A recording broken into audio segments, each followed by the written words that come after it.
Good evening, Lizzie boys, and welcome back to another video. I usually don't start my videos like that. Why did I? Okay. Today we're going to be talking about Jinafire again, because someone was already lucky enough to receive her.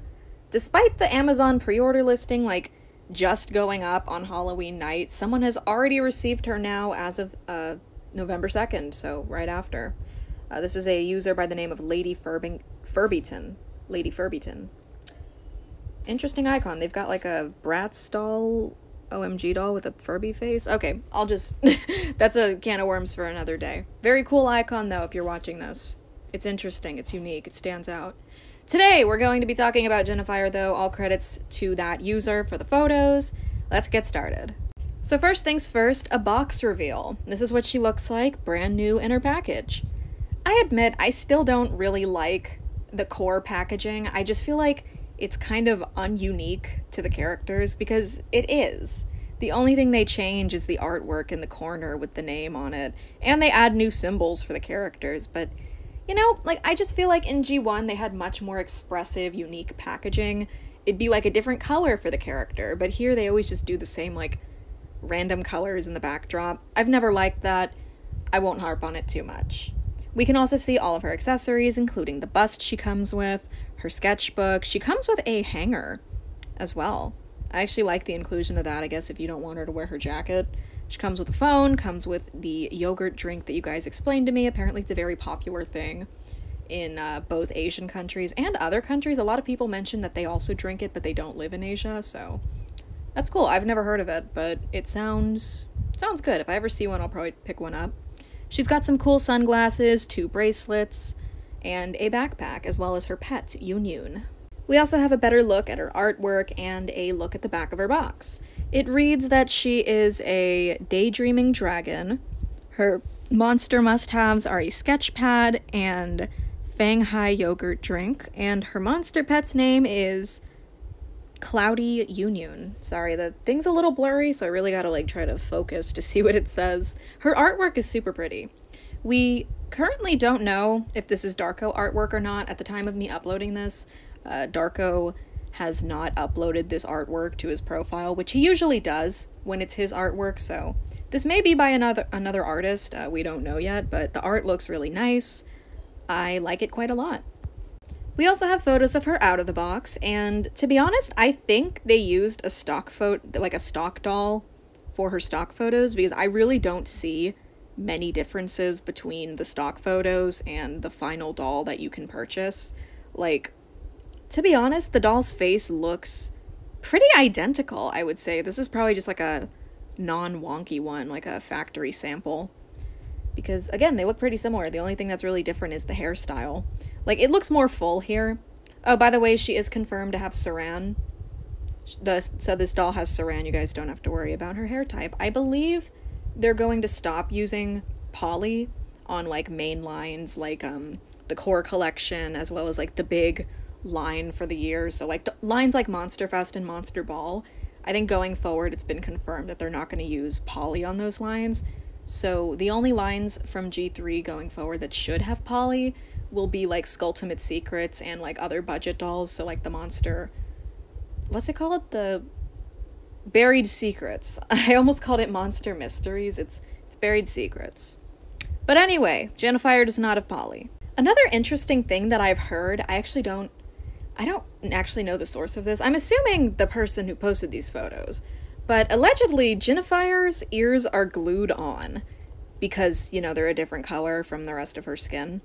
So I guess they couldn't, sculpt it on in, a different, a gradient. It probably would have been too messy or too difficult to produce, so her ears are sculpted separately and glued on. Hopefully they're secure, because could you imagine buying her and you brush her hair and then you, accidentally, hit the ear and just rip it off? That would be crazy. I'm sure it's, a strong glue. It has to be. But I guess if it comes off, you can always email Mattel and be like, my Jinafire's ear fell off. And they'll be like, okay, here's your money back. Or a random Draculaura. Did they ever offer you guys a random Draculaura whenever you complain to Mattel? They'll be like, oh, do you want a Skulltimate Secrets Draculaura? And I'm like, no. I emailed you about my Wednesday doll. We also have some photos of Jinafire's body, and it is pretty It's a pretty basic G3 body, I would say. She's got the chest joint, and, you know, it does kind of suck that it's like a basic G3 body because she should be scaly, right? Like, the tail connect is the same as like it is with the Werecat twins. I think they've been making the tails longer in G3. Like, the sculpt of it really looks similar to G1 Jinafires, like especially like the tip of the tail. Honestly, that part might be the same, but it does seem like she has a different tail, like, overall, you know, just because the G3 bodies are different.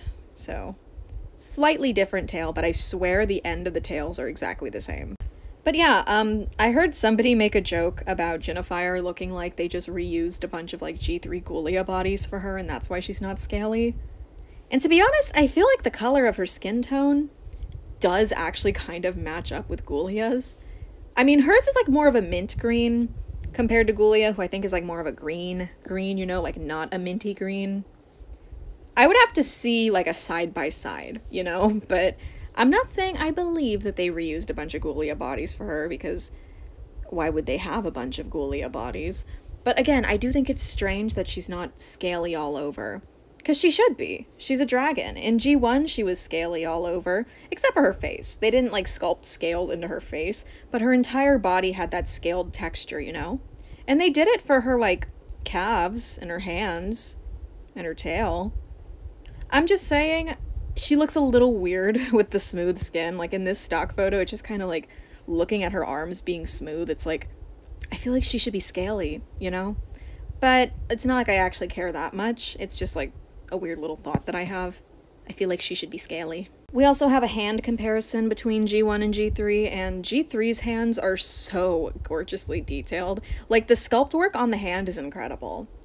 I guess that's why I wish there was, like, more of that sculpt work on the body, you know? Because, like, it's so detailed. I don't know. Maybe it was too expensive to do the whole body or something, but I do like the details that we got. Those hands are an amazing sculpt.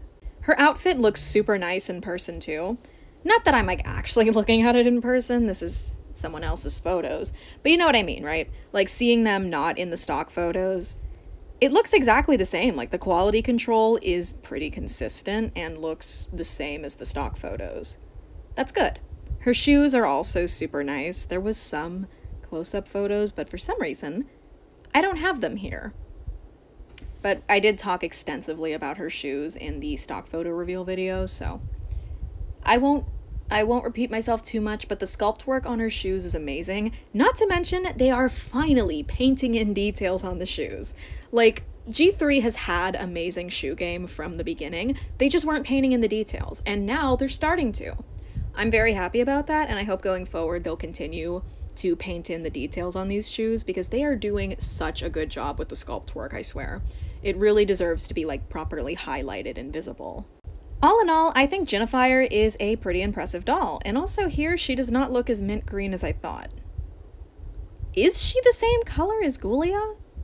I'm gonna have to compare this whenever I finally get mine from Amazon. I'm so, like, low-key jealous of the people whose have already shipped. And I don't mean jealous like, I'm angry. I just mean like, oh man, I wish that was me. Because I ordered her too, but I was like 2 or 3 hours late to the pre-order. So when I check on Amazon, it just says order received. We will email you and we have an estimated delivery date. And it's like, come on, man, I want mine to ship out too. I've been so excited for Jinafire ever since her concept art was revealed, and I really think that the wait was worth it. The doll turned out great. If she had come out any sooner than she did now, I don't think she would have been as detailed as she ended up being. Like, the material, the fabric for her skirt looks great. I love that her jacket is like a shiny material that's not pleather, because pleather is the worst. Pleather cracks and peels. This shiny material that was used instead looks great and isn't going to crack and peel. So that's a huge win. Honestly, Annalise Lau is such a talented designer. I'm really glad that she's in charge of most things for G3, because I always feel like she just does, like, she makes the best dolls for G3. Of course, there's other talented designers like Christina Faline, I don't remember how to say her last name, designed Abby. She did a great job with that. She also redesigned Gil for G3. Basically, G3 has a ton of talented designers, and I'm happy to see their work actually, like, getting the proper budget that it needs. to look the best that it can. Because Jinafire, I would say she looks like she has a higher budget than some of the other, like, core dolls that we've gotten. Like, if you compare this Jinafire to, like, one of the original core dolls, like, say, Claudine, Draculaura, Cleo, one of those three, put them side by side with Jinafire, it's night and day. Like, how much it's changed, how far G3 has come.